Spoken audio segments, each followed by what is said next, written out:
شوف عظمة لا إله إلا الله، عظمتها. يقول يوم القيامة يؤتى بالعبد فيخرج له 99 سجل، هاي واحد خطية من ربعنا، 99 سجل من المعاصي. يقول النبي كل سجل مد البصر. فالله يسأله يقول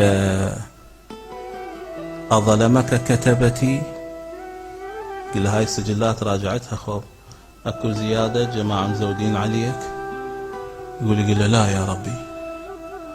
يقول له تقر بفعلك هذا؟ يقول له بلى يا ربي، سوي هنا أنا ذني كلهن. يقول له ألك عذر؟ يقول له لا يا ربي، كلش مع سبق الإصرار والترصد، كل اللي أنا مسويهن والملائكة ما مزودين شيء، وكل هذا ما عندي، فتوكل على الله وذبوني بالنار. يقول الله يقول له ألك حسنة عندنا؟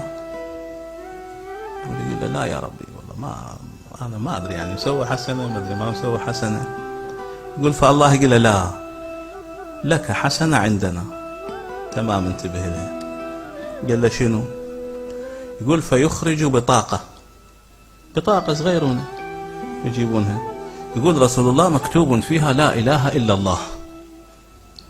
يقول فتوضع في الميزان وتوضع السجلات في الكفة الأخرى، فترجح لا إله إلا الله، لأن اسم الله لا يثقل عليه شيء.